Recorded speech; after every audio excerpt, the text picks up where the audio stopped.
CD2. Chapter 6. Monday night.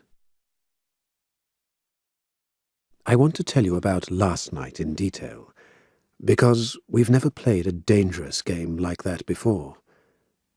I shake when I think of it. I'm shaking at this minute while I'm writing these words. But I'll begin at the beginning. Yesterday, I sat in my study all day. Of course, I didn't write a word. I didn't try to write anything. Filbert Wiley doesn't interest me. His adventures mean nothing to me. So how did I spend the day? I looked out of the window all day. It's winter now, but it isn't very cold. Yesterday the sky was clear. The sun shone in a blue sky.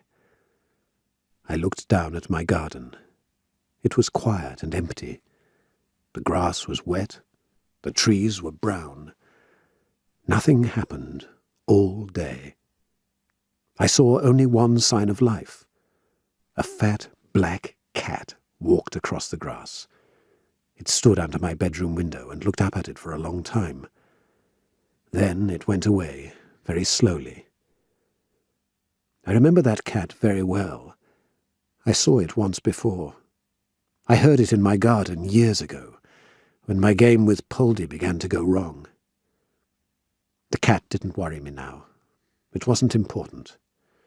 My only worry was Poldy. Perhaps you're thinking, there's no need to worry. You can go away forever. You don't have to play games with a ghost. But I want to play. This game is part of my way of life. It's forever in my mind. So I must stay here to the end. I know you want to hear about last night, but you must give me time. I need time to get everything in order. Very many things happened, and I want to remember them all. The sky stayed clear at night. There was a full moon. It was like a night that I've already described in this story. I was glad there was a full moon. My room was full of light. I didn't close my curtains before I went to bed. I had the moon for company. Perhaps it was midnight when I pulled the plug out. The game began immediately. Poldy surprised me at the beginning of the game. He didn't begin with a bad game, but a good one. I couldn't believe it. It was a very long time since our last good game. I was almost happy while we played. I didn't realize that this was a joke, an evil joke. At the beginning of the good game, Poldy gave a clear sign of his presence. I heard a knock at the other side of the room. Then he began to walk towards my bed while I tried to find the plug. He reached my bed. Then he shook it before I put the plug in. He won. So we began again. I usually want him to win the good games, but last night he really won. He was quicker than I was. This didn't worry me, but then something happened very suddenly, and the good game stopped. My room suddenly became cold, very, very cold. I don't know why. My house is always warm. I began to shake. I hate the cold. It was at this minute that the good game stopped. I could suddenly feel evil in the air. I wanted to be warm, so I covered my head with the bedclothes. I waited. A hand pulled the bedclothes off my bed very quickly. I sat up and watched. My bedclothes flew across the room and dropped onto the floor. I ran after them, but when I tried to reach them, they moved away from me. I think Poldy was saying, "Catch me if you can." I understood he wanted to play Find Me with me. "Very well," I said loudly. "We'll play Find Me, but please give me my bedclothes." The bedclothes flew onto my bed. Good, I said. Now I'll count up to 10 and you can hide. I turned my head towards the wall and began to count. 1, 2, 3. I was counting very slowly.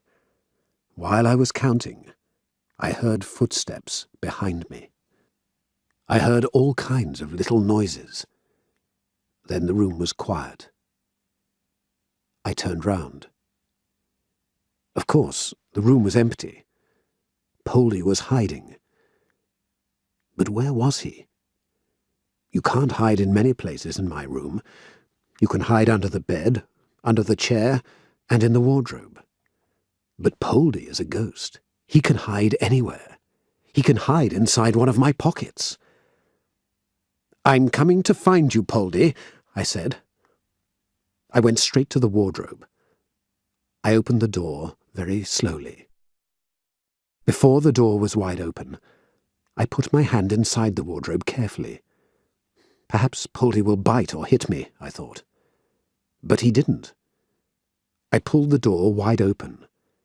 The moonlight shone into the wardrobe. I could see my clothes inside it. I could see my shirts, my trousers, my suits, and my old coat. I could see Julie's beautiful dress. I touched all my clothes. Nothing. He's inside my coat, I thought. I took the coat out of the wardrobe and shook it. Nothing again. "Where are you?" I shouted. In wild fear, I took my clothes out one by one and shook them. Then I threw them onto the bedroom floor. Soon all my clothes were on the floor. Julie's party dress was on the floor too. The wardrobe was empty, but Poldy gave no sign. "You're under the bed!" I cried. I lay on the floor and went under the bed. I touched the floor with my hands, but there was nothing. I got up and walked around the room. I looked under the chair. Nothing. In the end, I sat on the chair and waited. He was in the room. I could feel that, but I couldn't find him. I sat on the chair for a long time. I was sleepy and shut my eyes. When I opened them, I looked at my bed. This woke me up. The bedclothes were still there, but there was a shape under them. It was the shape of a person with bedclothes over his head. I went quietly towards the bed and touched the bedclothes. The person moved under them. It moved like someone in his sleep. I touched them again. The shape threw the bedclothes back. I couldn't see anyone, but I heard quick footsteps to the other side of the room. Poldy's hiding place was under the bedclothes. "I've caught you," I cried. "I've won. Now it's my turn to hide. You must count up to 10, and I'll hide." I waited, and then I heard a knock from the corner of the room. He's counting, I thought. One knock, then another, and another.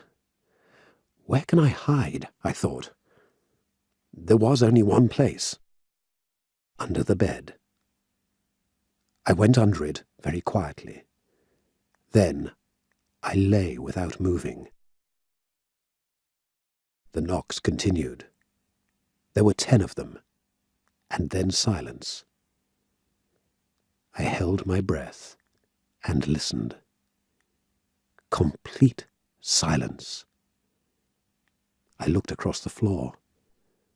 I could see the clothes that I threw there. Then the clothes began to move. Someone was picking them up and throwing them down again, one by one. Shirts moved into the air and fell again. My trousers, my coat, and my suits moved up and fell. Julie's dress shone in the moonlight. Then it moved up and fell too. Poldy was carefully looking at all my clothes. Suddenly, Poldy broke the silence. The wardrobe door flew open. He hit the wardrobe hard.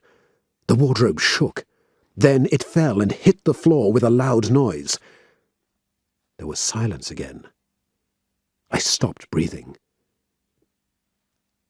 I heard the wooden leg from the other side of the room. It came towards the bed very slowly.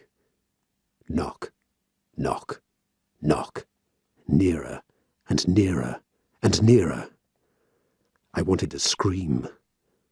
Polly stopped next to my bed. I was very cold now, and I pulled up my legs close to my body. Something touched my legs softly. I didn't move. Then something touched my face. I felt hot breath on my face and screamed loudly. I tried to move away, but couldn't. In my fear, I lay without moving. Then Polly lifted the bed above my head and dropped it on top of me. It hit the floor loudly, but didn't touch me. Then he lifted it again. It almost touched the top of the room above me. I looked up at it in fear, and it began to come down very slowly. In fear, I stood up and ran to the other side of the room. I looked at the bed. It returned to the floor softly. I must hide somewhere, I thought. The wardrobe was on the floor in front of me. I turned it over. Then I climbed inside it and shut it. I lay there quietly. Polly began to knock at the wardrobe door, very quietly at first, then louder. Suddenly, the door flew open. A strong pair of hands took hold of me, picked me up, and threw me onto the bed. I screamed and shouted, but I didn't feel any pain. I got under the bedclothes and waited. For the first time, I heard Poldy's voice. I heard a long, evil laugh. There was something in the voice that I knew. Soon the room was full of wild laughter. "Stop it! Stop it! Please stop it!" I cried. The laughter continued for a long time, and then stopped. There was a very long silence after this. The game of Find Me was at an end. What's he going to do next? I thought. Perhaps half an hour passed, and nothing happened. Then I heard a strange noise. Someone was scratching. It was like fingers on glass. Was Poldy scratching the windows? I looked at them carefully and could see them clearly in the moonlight, but the sound didn't come from the windows. There isn't any more glass in the room, I thought. But I was wrong. There was the photo of Julie on the wall. The photo was behind glass. I listened. The scratching continued. The sound came from the picture. I looked at the picture carefully. It was a large photo of Julie's face. There she was, young and beautiful. She was smiling at me. In the moonlight, I couldn't see the details, of course. But I knew that photo so well. It was easy for me to imagine Julie's beautiful face. The scratching stopped, and the photo moved off the wall and flew towards me slowly. Soon, it was less than a meter away from me. I looked into Julie's eyes, and she looked into mine. "Is it you, Julie? Are you the ghost? Are you haunting me?" The answer to my questions was evil laughter. Julie always laughed softly, but I heard the sound of her voice in this evil laughter. Chapter 7. The Truth. I've told you the truth in this story, but I haven't told you all the truth. Why? Because I haven't been able to tell the truth to myself. So how could I tell it to you? I haven't faced the truth for 12 years now. But the time has come to tell it. Perhaps you already know. Yes. I killed Julie. But please believe me, I killed her out of love, not hate. Julie loved me, and I loved her. I've told you that, and it's true. Julie and I were happy. That's true too. My friends were jealous of me. That's also true. But I haven't told you one thing. I was jealous of my friends. You know a lot about me now. You know I'm not an interesting person. I don't go out much. I don't dance. I haven't got many friends. My life is in my books. In our 12 years together, Julie changed my life. She filled my life with friends and with laughter. So why did I kill her? We went out together a lot. Friends often came to our house. Julie liked company. She liked my company, but she liked other people's company too. But I wanted Julie for myself, and only for myself. At parties, I was always alone. There were always young men round Julie. They were always dancing with her. She enjoyed their company. Of course, Julie was my wife, and I was her husband. But that wasn't enough for me. I didn't want Julie to speak to other men. I didn't want her to dance with other men. I wanted her to be with me all the time. When I saw other men round her, I was always jealous. I couldn't hide my jealousy. One day, I spoke to her about it. I can't remember our words exactly, but they were something like this. "Put your suit on, William. We're going out tonight." "I don't want to go out," I answered. "Don't be silly, William. We're going out." "But I want to stay here," I said. "You always want to stay at home," Julie said. "I know you want to write your books, but we must live too." "But I don't like to be with so many people," I said. "I only want to be with you." "William," Julie said kindly, "you're jealous." I had to agree. "I know I am," I said. "There's no need to be jealous," she said. "I love you, and you know it." "Yes, I know it very well." "Your character is different from mine. I need a lot of people round me," Julie said. "I can't be in this house all the time, alone with you." "I'm afraid I'll lose you," I said. "You must never fear that," Julie said. "You'll never lose me. I love you, and I'm your wife." "I want you to be my wife forever," I said. "And I will be," Julie answered. She was telling the truth, but I was still very jealous.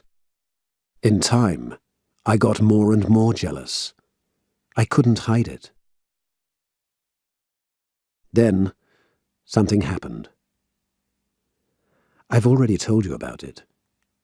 Julie became ill. She was very, very ill. I called the best doctors. I've told you that, and it's true. "Your wife is very ill," one of them said to me. "She has a weak heart. She must be careful. People with weak hearts sometimes die very suddenly." I was afraid to lose Julie. I wanted her to live. But I wanted her to be mine forever. Then, an evil idea came into my mind. I thought, I can kill Julie, and she'll be mine. After that, I'll never go out, and she'll always be with me. I thought about this idea a lot. I knew I had to kill her. That's why I've never looked for another wife since Julie. She's with me all the time. I have her pictures, and I have my memories of her. I'm not jealous now, because I don't need to be jealous. One night, she lay next to me. She was very ill and was breathing softly. She was awake, and I spoke to her. "Julie," I said softly, "I want you to be mine forever. You love me, and I love you. That's the secret of our happiness."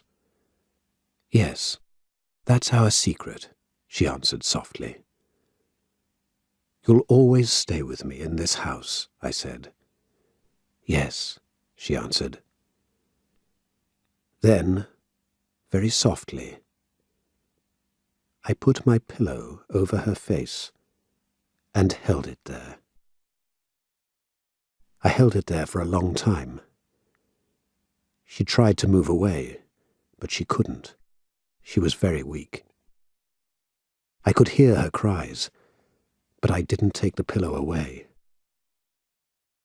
At last, her heart stopped. She was dead. "That's our secret," I said when she died. "Now, you're mine forever." I phoned the doctor immediately. "Julie isn't breathing very well," I told him. The doctor arrived quickly, but of course, Julie was dead. "I'm sorry to say this, Mr. Harris," he said, "but your wife is dead. Her heart stopped. She died a short time ago. Perhaps she died in her sleep." I cried a lot, but in my heart I was glad. I was glad because Julie was mine forever. Today, it's Tuesday, January 25th. I killed my dearest Julie 12 years ago today, on January 25th, 1988. Chapter 8. Monday night continued. I moved away from my story because I wanted to tell you the truth. You think I'm crazy. Perhaps I am out of my mind. I've lived with this secret for 12 years now. I'm a murderer. I murdered my wife. My house has been haunted since then. And last night, I realized the truth for the first time in 12 years. The ghost in my bedroom isn't a playful poltergeist. Its name isn't Poldy. It's the ghost of my dear wife, Julie.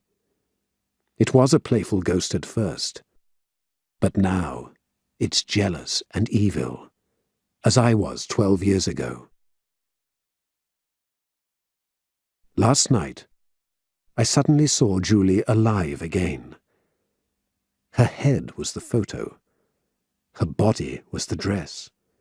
She was dancing round the room.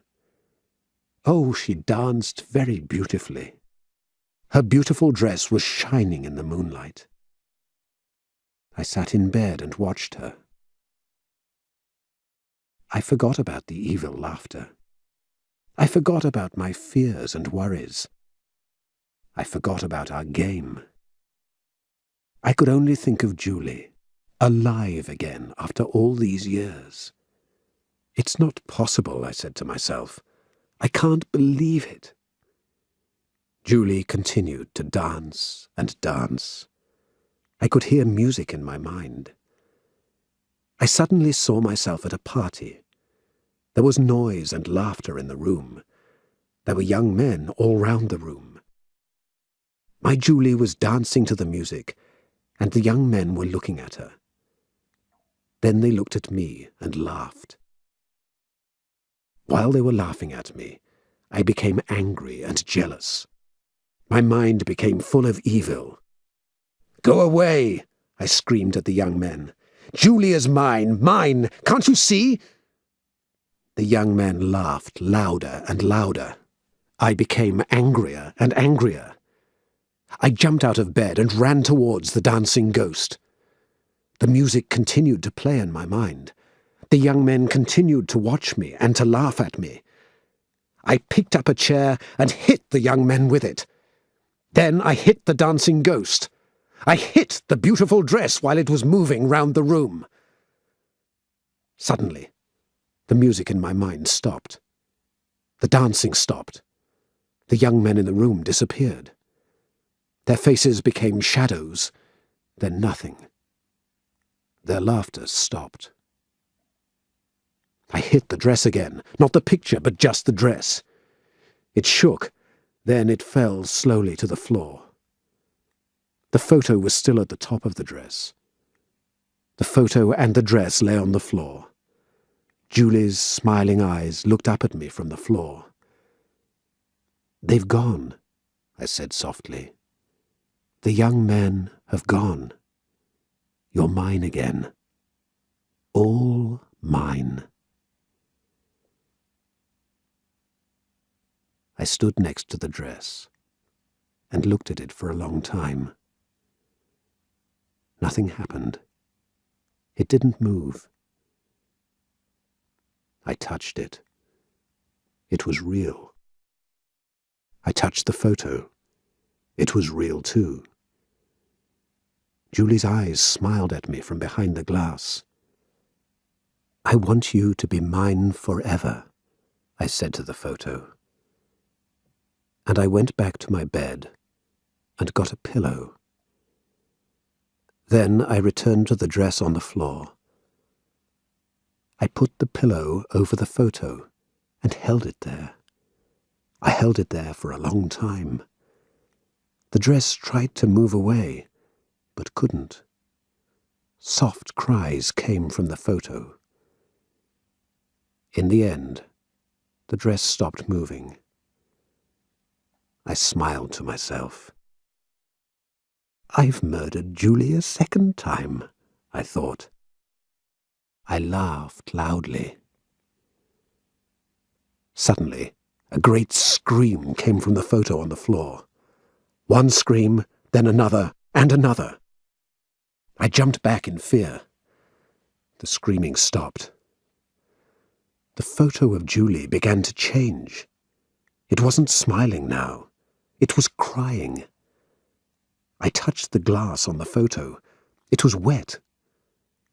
Then the photo moved away from my hand. I stood up. The photo began to move off the floor very, very slowly. It came towards me and stopped in front of my face. Then it fell to the floor and the glass broke into 1,000 pieces. A hand began to pull the photo into little pieces. It pulled off the hair, the eyes, the nose, the mouth. Soon there were little pieces of paper on the floor next to the dress. Then a great wind went through the room. It threw the dress across the floor. It threw the little pieces of paper to every part of the room. They fell to the floor slowly, like snow. Then the wind stopped. The ghost was still in the room. I could feel it. That's the end of the game, I thought. I'll go back to bed and put the plug in. I've had enough of this. I picked up the pillow from the floor and went back to bed. I was very tired and wanted to sleep. I reached over the side of the bed to find the plug. I'll send the ghost away and go to sleep, I thought. I touched the plug, but when I touched it, I heard evil laughter. Then I realized the game wasn't finished. The plug moved away from my hand. I tried to find it again. Every time I touched it, it moved away. I took hold of the cord and followed it with my fingers. Then I found the plug again, but couldn't pick it up. It moved across the floor. I got out of bed. I was on my knees on the floor. I could see the plug in the moonlight. I could see it very clearly. I went towards it on my knees. When I reached it, it moved away again. The evil laughter continued. "Please, Julie," I said, "please, give me the plug." The plug came towards me and danced in front of my eyes, but I couldn't touch it. "I'm not going to play now," I said. "I'm leaving the room." I got up and went towards the door. I tried to open the door, but couldn't. I hit the door hard with my hands. I pushed and pulled, but I couldn't open it. I was a prisoner in my own room. "Where can I go? What can I do?" I cried. "I'm your prisoner now. I must get out. Please, let me out. Please, please." The evil laughter stopped. The room was silent. Then something hit the window lightly. After this, I heard a scratching sound, like fingers on glass. It isn't the glass over Julie's photo, I thought. I listened again. The sound was coming from the window. I went towards it and looked out. There was a face at the window. Not Julie's face, or the face of any person. It was the face of a cat. The cat was looking into my room. It wasn't the fat black cat. It was a white cat. I've seen this cat before somewhere, I thought. But where? I tried to think. Suddenly, I remembered. Of course, it was Julie's cat. Julie loved animals. She had a cat like this when she was alive, a beautiful white cat. When Julie died, after I murdered her, the cat disappeared. I never saw it again. But now it was back.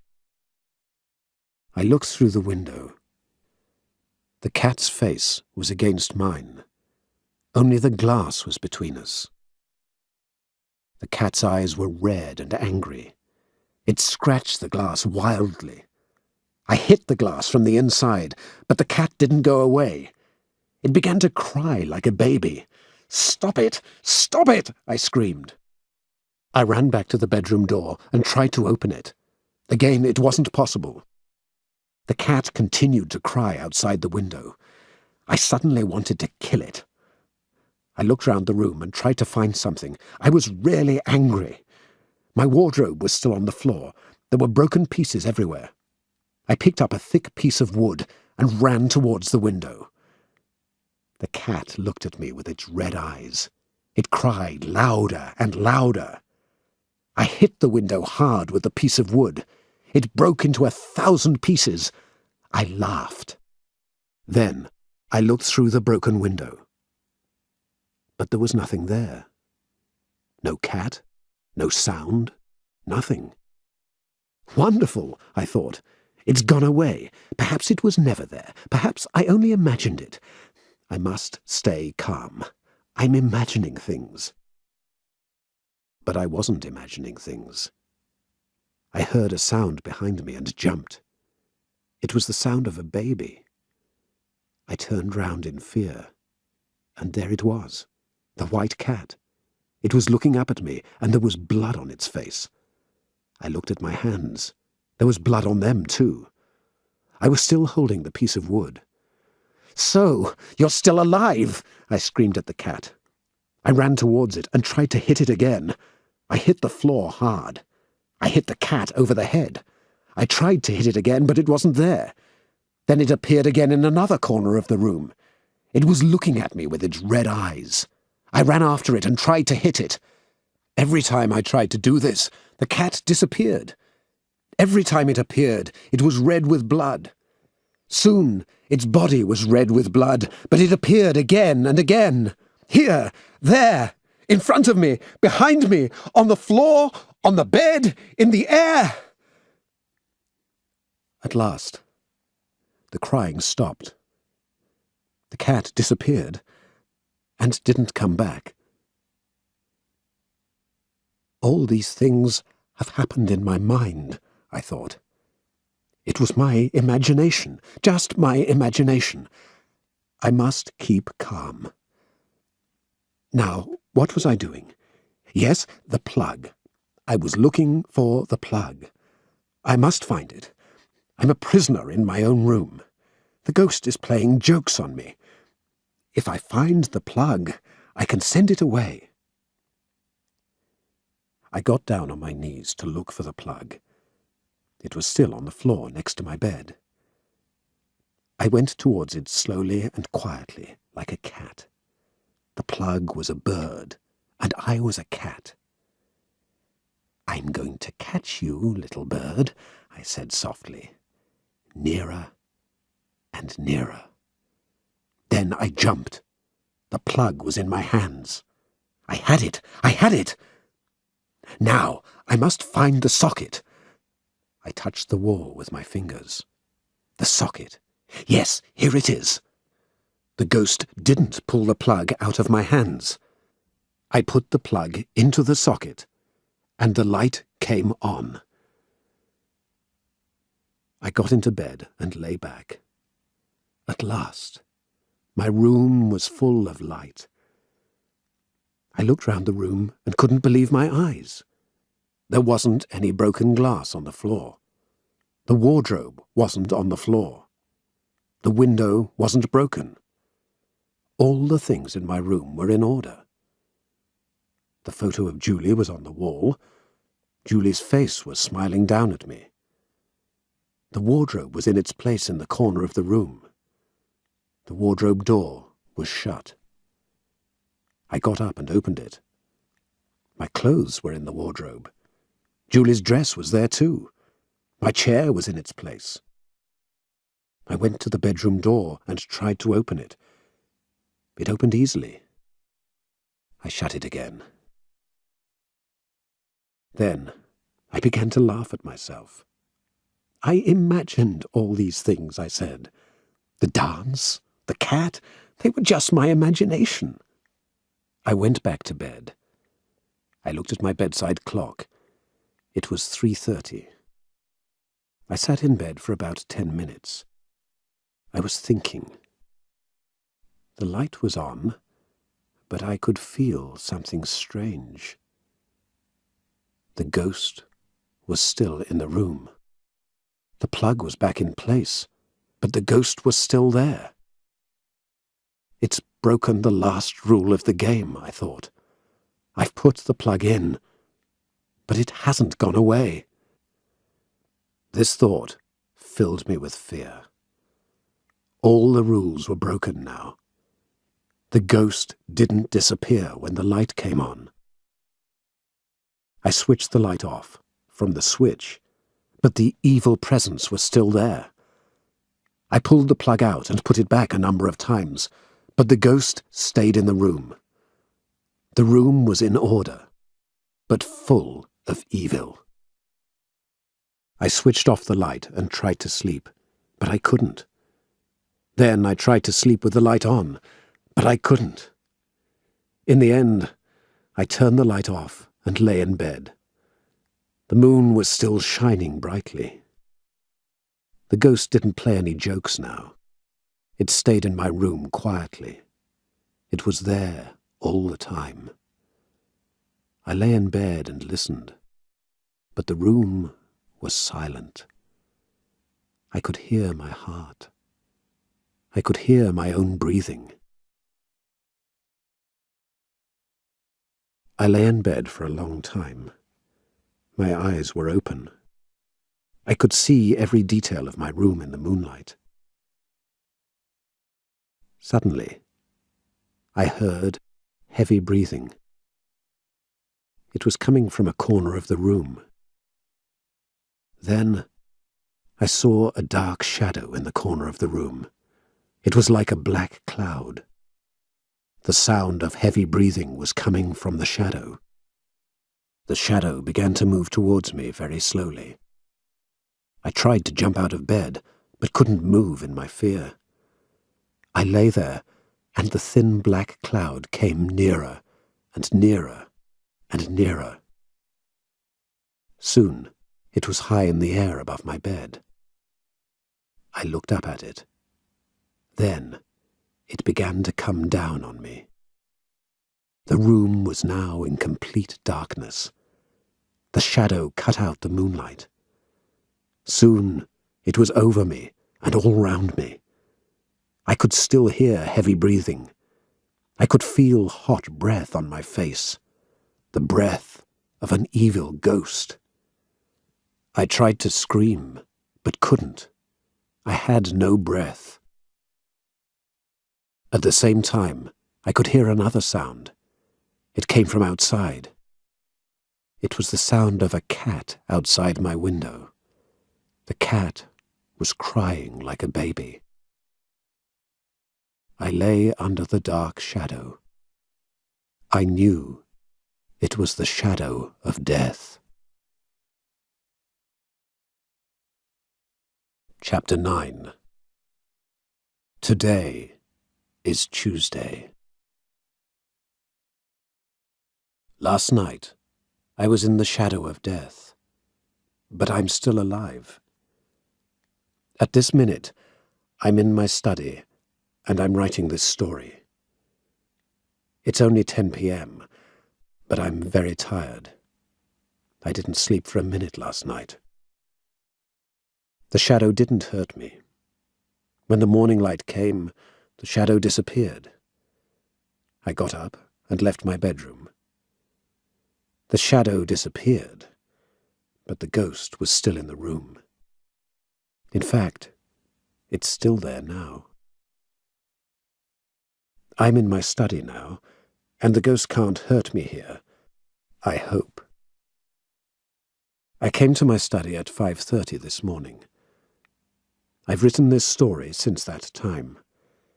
My desk is covered with papers. I've been here for more than 16 hours, and I'm still writing. I haven't eaten. I haven't washed, and I'm still wearing my night clothes. It's cold outside. My night clothes are made of thin cloth, but I can't feel the cold. I can only feel one thing.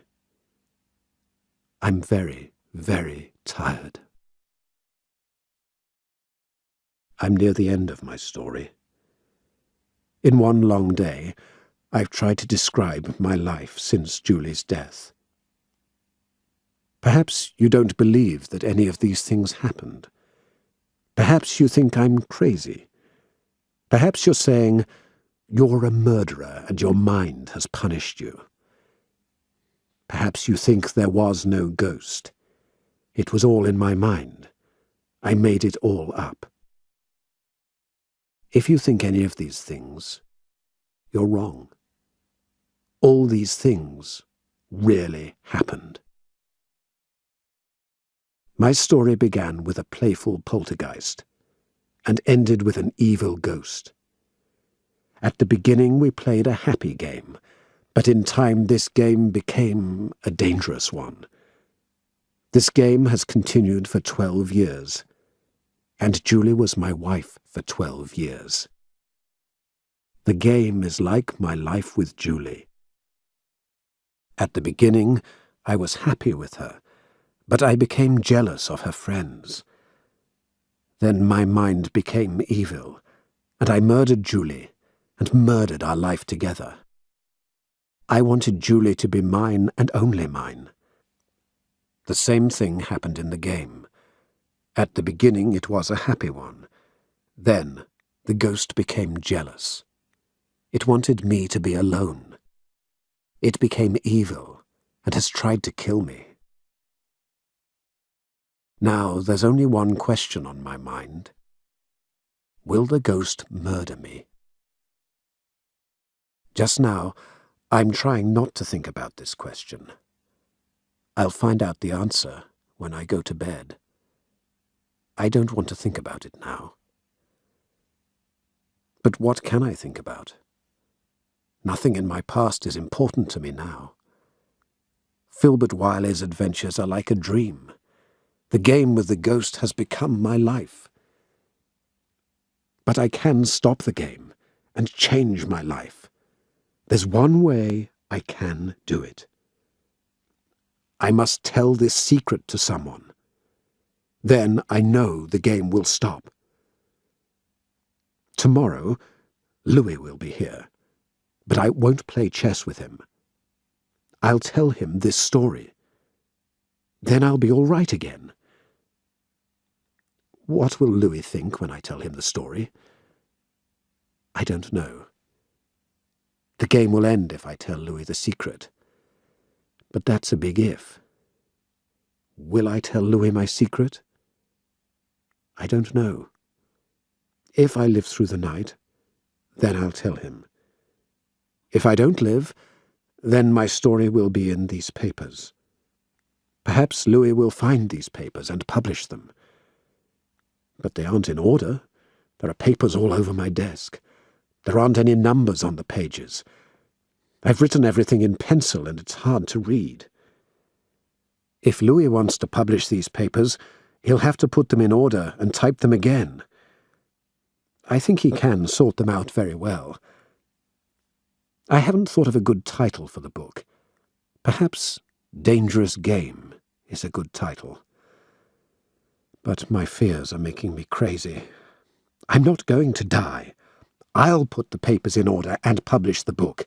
Louis will never see these papers. It's been a strange day. Strange in many ways. I haven't written a word for a month, but today I've written a book. It's January 25th. 12 years exactly since Julie's death. We've been together for 24 years. What a day it's been. Yesterday the sun shone in a clear sky. But today it's been dark and cloudy. A real winter's day. I'll remember today for a long time. During the day, while writing, I've looked out of the window a few times. Now it's dark, of course, but earlier my garden was empty. No cats or anything like that. But I haven't had time to look out of the window very much. My story has been on my mind all day. I've tried to remember every detail.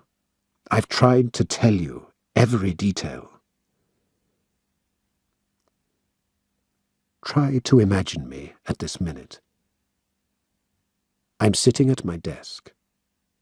My desk light is on. I haven't closed the curtains of my study.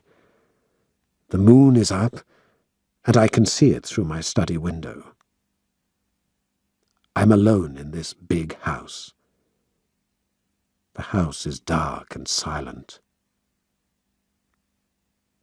My bedroom is at the other end of the house, and sooner or later, I must go to it.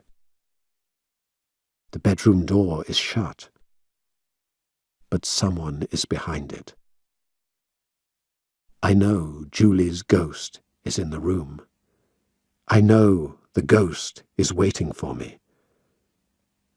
I'll go into an evil world when I go into that room. When you're afraid, you look behind you all the time. You don't like the dark. Remember when you were a child? My bed was against the wall when I was a child. I never slept with my face towards the wall. I was afraid there was something behind me. I still have this fear. Tonight, I have to go into my bedroom alone. And perhaps I'll never come out of it again alive. I've always been afraid of ghosts. When, as a child, I closed my curtains, I always looked at them, There were flowers on my curtain cloth, but I always saw faces in those flowers. Sometimes they were happy faces. Sometimes they were evil faces. When I turned off the light, I often imagined those faces in the room all round me. Sometimes I cried, and my mother came into the room. But if I cry tonight, who will come into my room? Who will say, "It's all right, my dearest. Go to sleep now. You've had a bad dream"? Nobody. I'll be alone. Alone with Poldy, Julie, the ghost. You'll ask, why don't you leave the house? There's still time. Don't stay here. Don't play the game tonight. But I must play the game once more. I'm very sleepy, but I'll wake up. I always wake up when the game begins. Why don't I phone Louis? He can come here and stay with me tonight. I'll tell you something. I've tried to phone Louis a number of times this evening, but my line is dead. I hear nothing when I pick up the phone. I'm cut off from the world. So there's only one thing that I can do. I must play the game. What kind of game will it be tonight? I shake when I think about it. My heart is full of fear. My hand is shaking now while I'm writing these words. What will happen? I'll go into the bedroom. I won't have to pull out the plug to bring the ghost. The ghost is there already. I'll go to bed, and the game will begin. But what kind of game will it be? How will it end? I know I'm talking too much, writing too much. I haven't got any more to tell you. So why am I writing? Because I want you to be with me. I'm writing because I'm afraid to leave this study.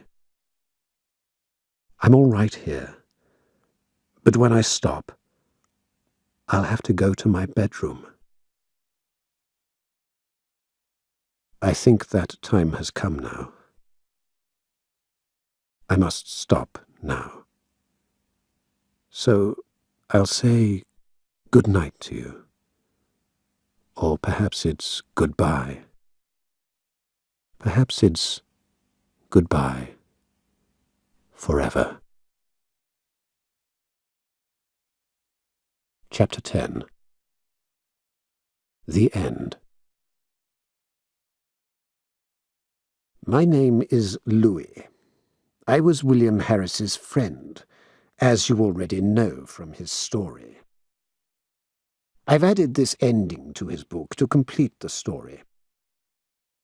William died on the night of January 25th, 2000. I talked to the police doctor. William died just before midnight, about an hour after he went to bed. Why did William die? Nobody can explain that. It's a mystery, like so many things in his story.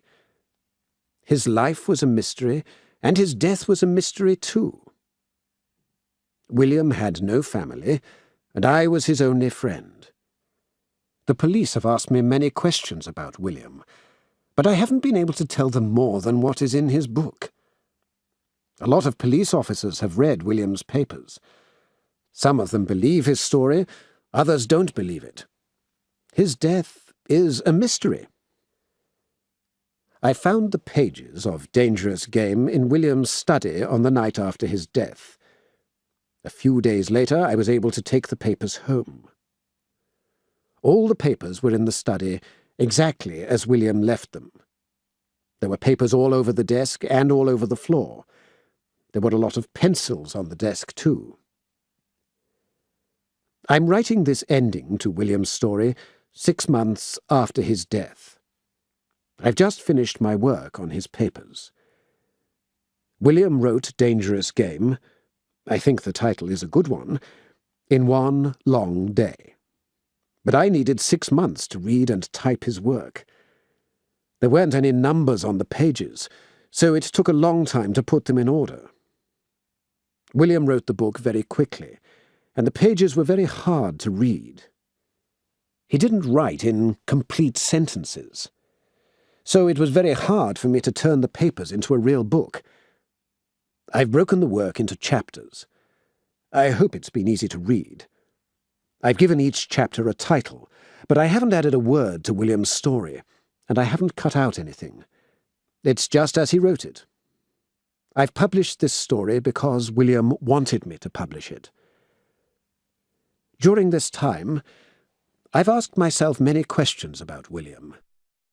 Some of the answers to my questions are in William's book, but many aren't. For example, I knew William wasn't well. In his mind, I mean. There was always something on his mind. I could see this every time we met. He didn't eat well, and he didn't sleep well. I could see this too. During the year before his death, he became thinner and thinner. He wasn't interested in food, in his work, in the chess games that we played. In fact, he wasn't interested in life. I'm sure he was interested in something, but this something was a mystery to me. He never told me about it. It was his secret. I wanted to call a doctor, but he never let me. During the year before his death, our games of chess were becoming silly. William never played seriously. He often stopped during a game and looked up towards the room above. He was trying to hear something. I once asked him about Poldy, and he didn't want to tell me anything. Do you remember? In his book, he says there was a knocking sound from the room above. Was there really a knocking sound? I don't know. I never heard anything. Was William crazy? Did all these things really happen, or did he imagine them? I don't know.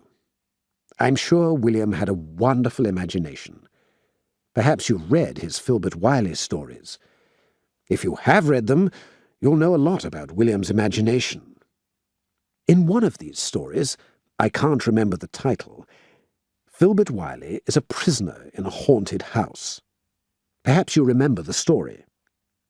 I thought of it when I read this book. William was a real writer. In his story, William often says he was an uninteresting person. It's true, he didn't have an interesting life. And what does interesting really mean? But I'm sure he had an interesting mind. You can see his mind at work in his detective stories. You can see it at work in this book. Did William murder Julie? Another interesting question. It isn't possible to say. I'm sure he loved her deeply. Perhaps William was jealous, but he never showed it. He described Julie very well in his story. She was a wonderful person. We all loved her. Of course, she was very different in character from William. People enjoyed being with her. She was always laughing and singing. She was very good company. She helped William a lot. She showed him the world. He enjoyed his life with Julie. After her death, he became a different person. He cut himself off from the world. He did nothing except work. In the end, I was his only friend. That's because I knew him from our student days. I knew him before he met Julie. I knew him very well, but there's still a lot that I don't know about him. Did he murder Julie? I find this hard to believe. But perhaps he did murder her. One strange fact is true. William died on the date that Julie died, January 25th, 12 years after her death. I can't explain it. I knew William wasn't well. I often asked him to leave his house. I asked him to come and stay with me, but he didn't want to leave his own place. Once or twice I offered to stay with him, but he didn't want my company. So after our chess games on a Wednesday, I always went home. We never talked very much during our games. I know he enjoyed my company. I enjoyed his. In his story, he says he tried to phone me on the night of his death. He says the line was dead. That's a mystery too. I used the phone after I found him. I called the police, and the phone was in order. Did William imagine it was out of order? Was it really out of order? If it was, how did this happen? So either William's story is true or it isn't. If it is true, then we must accept it. William was haunted by an evil, jealous ghost. Whose ghost? I can't say. Perhaps the story isn't true. Then we must believe that William imagined it all. This means that he was haunted by his own imagination. In the end, he really went crazy. He didn't live in our world. His imagination killed him. This can happen, of course, but we will never know the answer to the mystery. Now, I can only describe in detail the night of Wednesday, January 26, 2000. I arrived at William's house at my usual time, just before 8 o'clock. The house was completely dark, and this surprised me. There was usually a light on somewhere. I knocked at the front door and waited. There was no reply. This surprised me too. William usually opened the door immediately. Perhaps he's gone out, I thought. But no, that's not possible. He doesn't often go out, and he's always at home on a Wednesday. He's never been out on a Wednesday. I knocked at the door more loudly, but there was still no reply. I tried to open the front door, but I couldn't. So I went to the back door. I knocked at this too and waited. Again, there was no reply. I tried to open this door too, but couldn't. I called out, "William!" very loudly a number of times. There was no answer. I threw a few small stones lightly at the windows upstairs. Nobody came to any of the windows. This is very strange, I thought. I went round the house and looked at all the windows on the ground floor. They were shut, but in the end I found a small window that was open. It was the kitchen window at the back of the house. I climbed through it, and it wasn't easy, and turned on the kitchen light. The kitchen was in order. William lived alone, but he was a very tidy person. The room was clean and tidy. I went straight to the living room.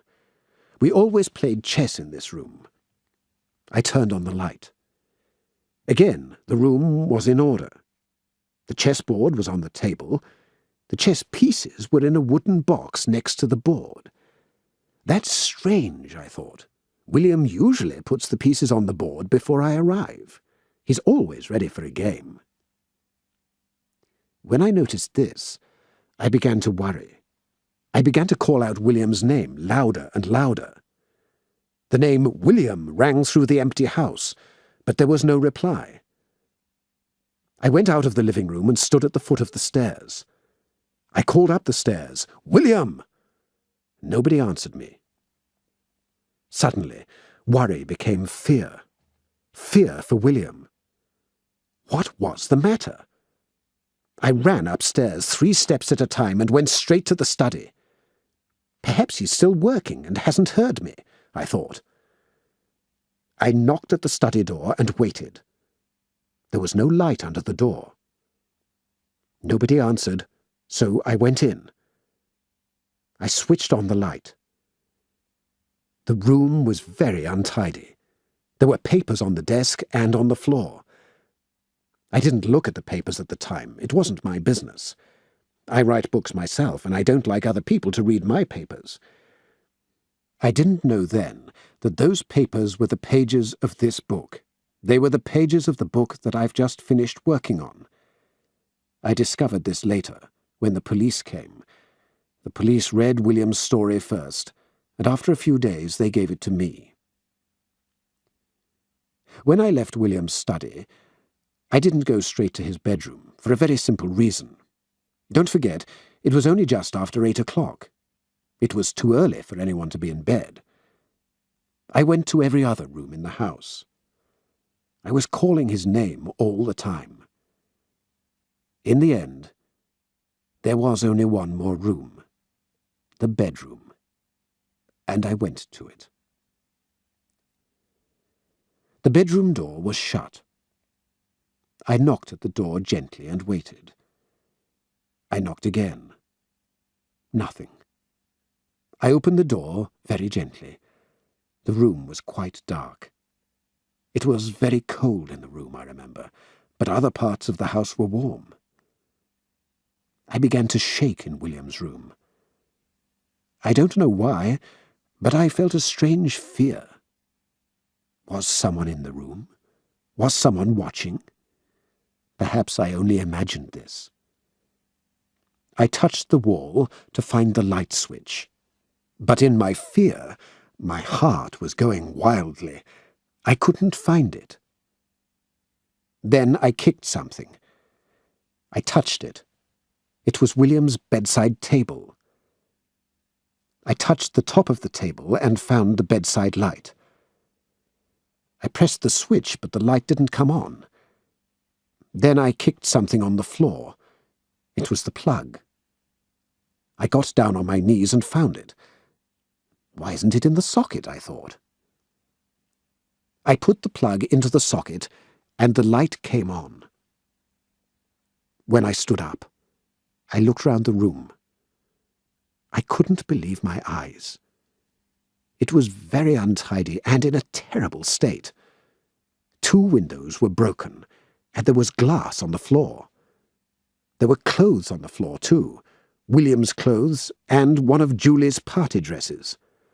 The wardrobe was completely broken, and there were pieces of wood on the floor. There were small pieces of paper, too. I picked up 1 or 2 pieces. I realized they were part of a photograph. A cold wind came through the broken windows. I could hear a cat out in the cold. It was crying like a baby, poor thing. I wanted to run out of the room, but I had to find William first. The double bed was against the wall. There was a shape under the bedclothes. There was a pillow at the top end of the bed. It was over the head of the person in the bed. I picked the pillow up very gently. It was right over William's face.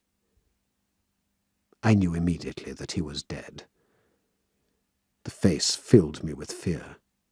The eyes were wide open, and the mouth was wide open too. There were signs of fear in William's face. The eyes looked up at me. They looked up in fear. I put the pillow back over William's face very gently. I didn't want to touch anything before the police arrived. I stood in front of the body for a long time. I was too afraid to move. The room was evil, so evil. While I stood there, I noticed something strange on the pillow. There was a clear shape on it, like the shape of a hand.